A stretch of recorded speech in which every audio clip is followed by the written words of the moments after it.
Hello everyone, I am Andrea Palermo, a PhD student in a co-tutel between the University of Florence and the Goethe University of Frankfurt, and today I will talk about a new technique we developed in collaboration with Francesco Beccattini and Matteo Buzzecoli to compute exact mean values at a non-trivial equilibrium with rotation and acceleration. This technique is called analytic distillation and basically allows to extract the analytic part out of a non-analytic function. So in this sense, it might resemble a full summation, a full perturbative summation in the perturbative parameter of rotation and acceleration. Before setting to explain how this technique works, I would like to give you some context. So I will start by briefly recap the features of quantum statistical mechanics in special relativity. First of all, I would like to draw your attention to the density operator written in the slide. This is the most general, this describes the most general global equilibrium possible in special relativity. And you can see that the generators of the Poincare group appear in this operator. For instance, we have the four momentum operator that generates translations, and J mu nu instead is the boost angular momentum operator, generating boosts and rotations. This latter operator is contracted with a constant antisymmetric tensor, which is called the thermal vorticity. And this tensor is particularly interesting because it describes effect of rotation and acceleration.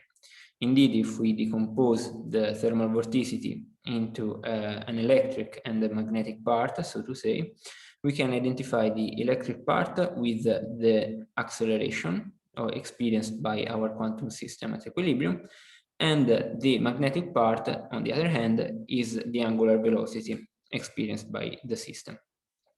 The presence of the boost angular momentum operator makes it very difficult to compute exactly mean values using this operator. The approaches used in the literature are basically a perturbative approach in thermal vorticity, which is, however, of course, non-exact. And there is a technique that allows to compute exact mean values using curvilinear coordinates, where one should solve the field equation. However, also this technique has some shortcomings because, for instance, it is not known in the literature a system of coordinates able to describe at the same time both rotation and acceleration. So we tried to develop a different method, which does not ground on any curvilinear system of coordinates, but only on the similarity between the density operator and an actual Poincare transformation. This similarity is fully appreciated once we analytically continue the thermal vorticity to an imaginary parameter. Now the density operator is an actual Poincare transformation. And we can proceed to factorize it into the product of a translation of a vector b tilde given by the Bacher-Campbell-Hausdorff formula times a Lorentz transformation that we shall denote as lambda throughout the presentation. This factorization and analytic continuation is very useful because it allows us to use group theory in order to compute expectation values, provided, of course, that we map the parameter phi back to the real thermal vorticity once we are done with our calculation. The most important of all thermal expectation values is the expectation value of the occupation number, so the product of a creation operator times an annihilation operator. This is very important because using this as a building block, we can obtain all other expectation values. So if we apply the Poincare transformation rules to the occupation number operator, we obtain this equation, which holds for a generic spin S. And you can see that the occupation number on the left-hand side appears again on the right-hand side of the equation, but with a different momentum and a different spin index. Also, in this equation, a particular matrix appears, which is this W. This matrix is very well known in the theory of representation of the Lorentz group, and it is called the Wigner rotation. To solve this equation, one can proceed by iteration, and we can find the solution in a form of a series, which is a very peculiar series because, as you can see, it is a series of delta functions, but this series encodes the information concerning at least the case of vanishing vorticity.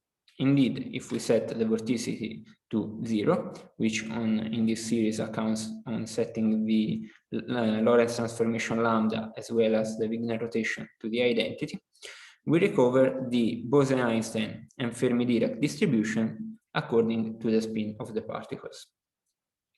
Now, as I said, we can use this series as a building block to construct all other expectation values. So, for instance, here as an example, I wrote the mean energy density of a massless scalar field at equilibrium with acceleration. And you can see that this is a series of functions, and these functions are functions of the parameter phi.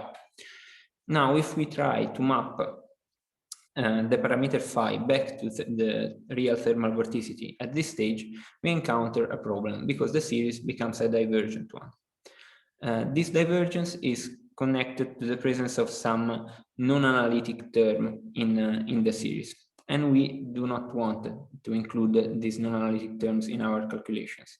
So we devised the technique of analytic distillation to remove them.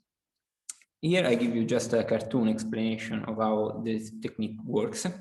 So suppose you have a complex function which you want to distillate using this alembic. And to obtain such a distillation, you should provide an asymptotic power expansion of your complex function. Now, if such an asymptotic power expansion is convergent, what you have is that the difference between the complex function and this asymptotic power expansion is something that it is non-analytic. So what you effectively manage to do, retaining only the asymptotic power expansion, is that you have isolated the analytic part of your original complex function, because the non-analytic part could not be expanded in a power series. Now, using this technique, for instance, on this series, we find a finite result, which is a polynomial in the acceleration, and these results agree with the previous literature, where they were obtained, or this result was obtained both perturbatively and in curvilinear coordinates, for example, in this case, using Rindler coordinates. We always find agreement with the literature when some results are already known by other means, but as I said, this technique is also applicable when other techniques fail. So indeed, we were able for the first time to compute the energy density of a mass for a massless Dirac field at equilibrium both with rotation and acceleration. This energy density is written in the bottom part of the slide, and also we found in the dependence of such a quantity a functional dependence on the scalar product of acceleration and angular velocity, and this is the first instance in the literature where such a dependence was found. Also, this technique can be used to give us some more insight concerning the polarization of relativistic fluids, and this might have phenomenological application to the physics of the quark-gluon plasma, which is a relativistic fluid that is produced in heavy ion collisions. In the slide, I wrote the exact mean spin vector for a massless Dirac field as a function of the thermal vorticity. And one thing that is important to mention is that in the literature until now, only the first order in thermal vorticity of this formula was known. So having the full expression as a function of thermal vorticity might give us some quantitative insights concerning the polarization of hadrons stemming from the quark-gluon plasma. With this, I conclude my presentation, and thank you very much for your attention.